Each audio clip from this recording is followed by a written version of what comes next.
Ladies and gentlemen, nizere ko mumeze neza cyane muri iki cyumweru. Natwe tumeze neza hano kuri The Focus Rwanda, hano rwose mu ntara y'Amajyepfo mu karere ka Muhanga duherereye. Tumeze neza, nta kibazo na gitoya habe dufite.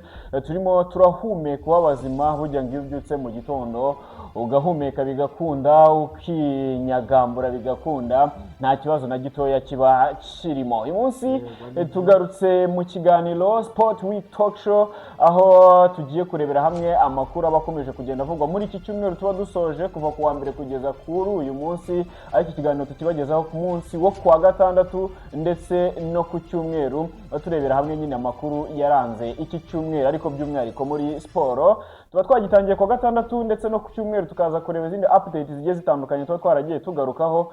Nk'ibisanzwe rero ndi kumwe na Robert, umeze gute? Ya, meze neza, wowe umeze ute? Nanjye meze neza, duherukana ku munsi w'ejo kuri Assumption. Kuri Assumption rwose. Ariko amakuru naje kumenya nuko ngo ka kavura kajya kagwa mu gitondo cya Assumption ejo ntabwo kigeze karwa, ubwo sinzi uko byagenze. Manza ni ibyaha byabaye byinshi cyangwa buri wese agira uko yizera. Yes, nuko nguko. Reka dutangire aya makuru yacu duhereye hano mu gihugu cy'u Rwanda. Ese ni ibiki biri kuvugwa? Turibuze kugaruka mu ikipe ya Rayon Sport yaraye isinyishije umukinnyi w'umurundi yari ku munsi wo kuwa gatanu, ariko kandi turagaruka ku mikino ya FEASA n'ubundi aho amakipe yo mu Rwanda yakomeje kugenda yitwara neza. Turibuze kujya muri Rwanda Basketball, tuze mu mikino y'iteramakofe. Hari umukinnyi rwose ubu ngubu utakirimo umwuka cyangwa se utakibarizwa mu bazima, ariko kandi turaza no kujya hanze y'u Rwanda. Ese ho hari kuvugwa iki? Mu kanya gato turaje tubirambure.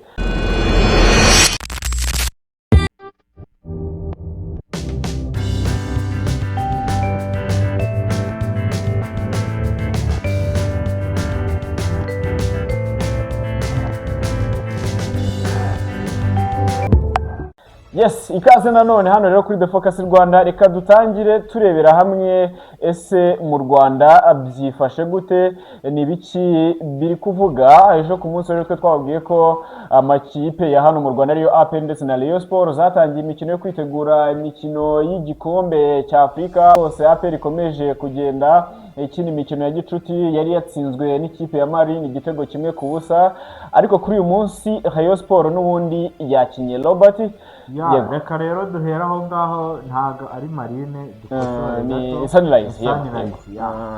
Ikipe rero ya Sunrise ku munsi w'ejo yaje gutsinda ikipe ya APR FC igitego kimwe ku busa.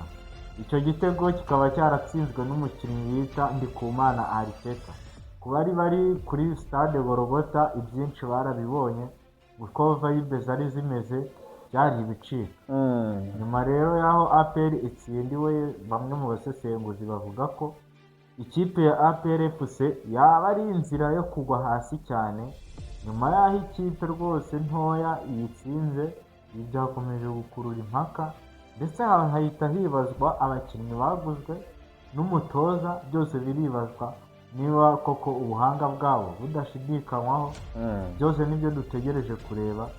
Gusa mu gihe APR itakwitwara neza, haranurwanurwa ko umutoza ashobora kwirukanwa.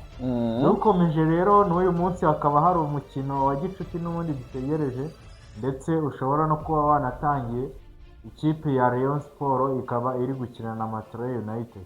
Iyi ni imyiteguro myiza, hari ingingo akwiye kwereka abafana b'ikipe ya Rayon Sport, ndetse ku munsi w'ejo twanababwiye ko abafana b'ikipe ya Rayon Sport mukwiye gushyigikira ikipe yanyu, mukayishyigikira muri ibi bihe bigoye cyane ko abaterankunga bataratangira kuyihereza amafaranga. Yego, nibyo ngibyo, ariko wenda tugarutse nko kuri APR gatoya, nk'ikipe yari yavuye n'ubundi muri Sekafa Kagame Cup 2026 inyagiye ibitego 5 bikarangira inatakaje amahirwe yo kuba yakomeza. Ndatekereza ko ukuntu iri kwitwara gutsindwa nk'ikipe ya Sunrise ni amakosa akomeye kuko nta cyizere irimo iragarura mu bafana. Nk'ikipe yari yatakaje iriya mikino ikanatakaza kiriya gikombe, abafana bayo ndetse n'abakunzi b'umupira w'amaguru muri rusange bavuga bati APR ni ikipe nkuru ishobora kugitwara, hanyuma ikagaruka noneho yitegura imikino ya CAF Champions League, ikindi mikino ya gicuti igiye itandukanye, kuko twaranerebye nk'umukino wari wabanjirije wa Sunrise yakinanye na Matare, wabonaga n'ubundi igitego kimwe yatsinze cyuriya mukinyi w'umunya Cote d'Ivoire, wabonaga ni igitego n'ubundi batsinze bya bintu byo kuvuga ngo hamana cyo ku minota ya nyuma, mbese igitego bashakishije bahebye. Ku munsi w'ejo rero ikora agashya itakaza umukino itsinzwe n'ikipe ntoya ya Sunrise ara kuri stade Golgota. Bivuze ko APR wa mugani nkuko wari bivuze yabiri kujya harindimuka nikomeza ibingibi, ku buryo n'abakunzi bayo bashobora kwitakariza icyizere, cyangwa se tukazabona n'ubundi nayo ubwayo yitakariza icyizere, tukabona nta naho igeze muri iyi mikino. Muri Champions League nk'uko abafana bajya babivuga ati igakubitwa indege itaragera naho igana. Ibi rero ntabwo byaba ari byiza ku ikipe ya APR, ikeneye intsinzi by'ako kanya kugira ngo ikonfirme abakunzi bayo ndetse yerekane ko ishobora kuzarenga rawundi ya mbere muri CAF. Yego, ikipe ya Rayon Sport ni abakeba nk'uko babivuga abafana b'aya makipe yombi, nayo bari kumwe mu rugendo rw'imikino ya CAF Champions League.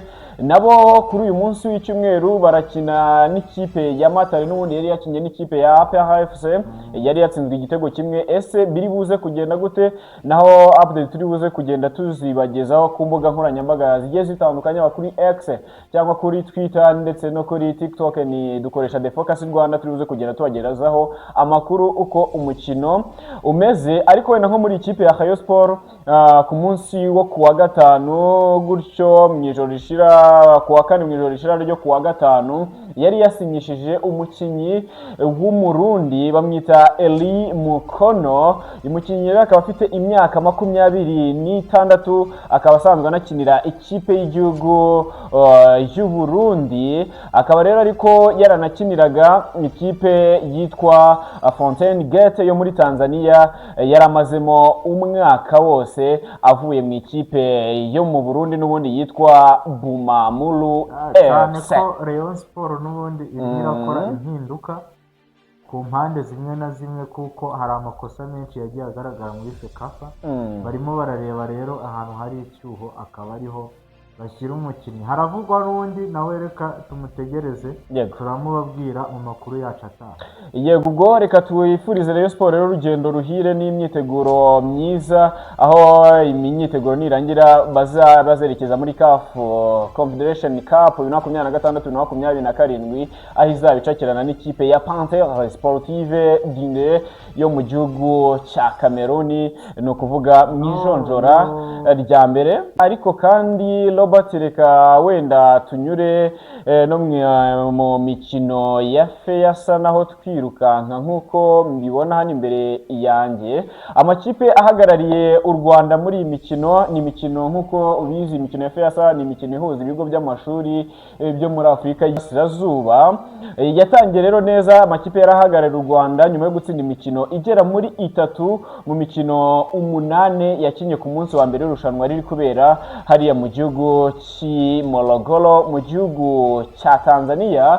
Ni irushanwa rero riri kuba ku nshuro ya 23, aho yatangiye ku itariki ya 12 Kanama, ni ukuvuga ku kwezi kwa 8 mwaka 2026, ikazasozwa ejo bundi ku munsi wo ku cyumweru, azaba ari ku itariki ya 23 n'ubundi z'uku kwezi kwa 8. Ku munsi rero w'ejo kuwa gatandatu tariki 15 nibwo amakipe yo mu Rwanda yari yakinye imikino yayo ya mbere mu byiciro bigiye bitandukanye, aho u Rwanda rwakinye imikino yose 8. Mu mupira w'amaguru abakobwa batarengeje imyaka 20, PSB Huye niyo itarahiriwe n'umukino wayo wa mbere kuko yatsinzwe na Ziba yo mu gihugu cya Tanzania igitego kimwe ku busa. Mu mikino ya volleyball y'abatarengeje imyaka 15, ikipe y'u Rwanda y'abahungu yari igaragaje cyane kuko yatsinze imikino yayo yombi idatakaje iseti n'imwe. Reka twizere ko rero ishobora kuzakura isura nziza hariya mu gihugu cya Tanzania. Ni ukuvuga ngo si tunahana imbibi hariya mu majyaruguru duhana imbibi. Reka twizere ko rero batazadushobora cyane, bityo bazagaruka mu gihugu cyacu cy'u Rwanda bafite ishema, bityo FEASA 2026 igataha mu rw'imisozi igihumbi. Hanze y'u Rwanda reka tujye mu mikino y'iteramakofe yari ku itariki ya 14 ubwo uyu mukinnyi witwa Corona yabaze kuba nawe ashiramo umwuka nyuma y'imyaka 11 ahanganye n'imvune yagiriye muri iyi mikino nyine y'iteramakofe. Uyu mukinnyi akaba akomoka mu gihugu cya Puerto Rico, akaba yitwa rero Pichard Colone, akaba yarahoze ari umukinnyi w'iteramakofe, akaba yarapfuye ku myaka ye 33 nyuma nyine iyo myaka yose 11. Yari muto cyane. 33 yani muto cyane. Ubwo yari muto 22. Yego. 33 ahita acaho yirukanka cyane. Ni mu gihe n'ubundi mu gihe cya sama ubushyuhe aba ari ibicika. Nko mu Rwanda tuba dufite dogere Celsius 33 34 gutyo, ntabwo tujya turenza aho ngaho, ariko i Burayi ho baba bari muri za 45 hashyushye cyane. Rero ku mukino w'ikipe ya Bayern Munich yakinaga na Leipzig habayemo ikibazo cy'ubushyuhe bwinshi cyane mwa kara gace, bari bari kuri dogere Celsius 35. Yego. Kandi murabizi ko hano mu Rwanda tuba turi kuri 27 iyo kabaye kenshi kandi Nyagatare. Yego. None yari 3-5 aho ngaho kwa kiriya kibuga, wongeyeho imbaraga z'abakinnyi n'uburyo biruka byari ibindi. Rero icyaje kuba uwo bita Jamal Musiala yaje kugwa hasi arafeitinga, maze baza kumuterura. Bakimuterura bajya kumwitaho hanze. Iki kintu rero cy'ubushyuhe bwinshi cyagaragaye i Burayi, mu gihe cyaba gikomeje bikazagora abakinnyi muri isama y'uku kwezi kwa 9 bitangiye, cyaba ari ikibazo gikomeye cyane. Uyu mukino rero waje kurangira ikipe ya Bayern Munich itsinze Leipzig ibitego 3-2. Ibi rero bikaba byaje rwose kugaragara muri uyu mukino, aho Jamal Musiala yaje kwikubita hasi rwose akagira ibyo bibazo twavuze. Ni ubushyuhe bukabije aho ngaho i Burayi muri uyu mukino wakinagamo ikipe ya Paris ya Bayern Munich. Ariko kandi n'ubundi kuri uyu munsi Robert, nk'uko twari twabivuze ku munsi w'ejo, nibwo hari buze kuba hakinwa umukino wa Community Shield, ikipe ya Arsenal iri buze kuba imanuka mu kibuga n'ikipe ya Manchester City. Umukino rero ukaba uri butangire rwose mu kanya gato ku isaha y'isa 10. Ikipe ya Arsenal iri buze gura n'ikipe ya Manchester City. Izi kipe zombi zose zigiye zijegeye kuko abakinnyi zishaka bose ntabwo zari zabasinyisha. Gusa ikipe ya Arsenal n'ubundi naho ntaravamo, haravugwamo amakuru agiye atandukanye. Mu ikipe ya Arsenal kuravugwamo uwo bita Gabriel Martinelli rwose ntabwo ashaka kujya mu ikipe ya Galatasaray, mu gihe Arsenal yifuza kumugurisha. Naho ikindi cyavuzwe ko uyu mukino wari kubera kuri stade Wembley nk'uko twari tumenyereye. Uwo bita Lewis Hari akaba agiye kujya muri Man U ava muri Newcastle. Uyu muramuzi cyane muri Newcastle, yagiye abafasha mu bihe bishize. Ubu rero akaba agiye kujya mu ikipe ya Manchester United. Naho uwo bita Antonio Robinson agiye kuva rwose muri Fulham ajya mu ikipe ya Manchester United. N'uwo bita Joao Mirinda. Ikindi nagenda nsoza, shampiyona y'igihugu cya Espagne yo ni La Liga Santander ikaba yagarutse. Ku munsi w'ejo hari imikino yakinwaga, iyo bita Deportivo Alaves ikaba yaraje gutsinda Getafe ibitego 3-0, mu gihe ikipe ya Sevilla yaje gutsinda Rayo Vallecano ibitego 2-1. Ariko hari n'umukino wa gicuti wabaye, ikipe ya Chelsea yaje gukina na Real Sociedad, biza kurangira ikipe ya Chelsea itsinze ibitego 2-1. Soza rero ngana ku musozo, uwo bita Lionel Messi rwose akaba yaje nyuma y'uko se amaze gupfa mw'iyi minsi, akaba yongeye kugaragara mu kibuga ku mukino bakinagamo n'ikipe bita Lyon. Iyo kipe ndetse ikaba yaje no gutsinda iyi Inter Miami ibitego 3-2. Messi rero yaje asimbuye ku munota wa 46. Abafana b'ikipe ya Lyon ndetse n'aba Inter Miami bose bamufata mu mugongo, bamuhumuriza mu magambo menshi agenda ahumurizwa hariya kuri stade yabereyeho uwo mukino. Gusa ntabwo byahayenze neza, Inter Miami n'ubundi yaje kuvamo. Uwo bita Rodri ntabwo yiyumva kujya muri Real Madrid, ahubwo akaba yifuza kujya mu ikipe ya Barcelona. Naho uwo bita Cristiano Ronaldo Nsoza akaba rwose yaramaze gukora ubukwe n'uwo bita Georgino Rodriguez.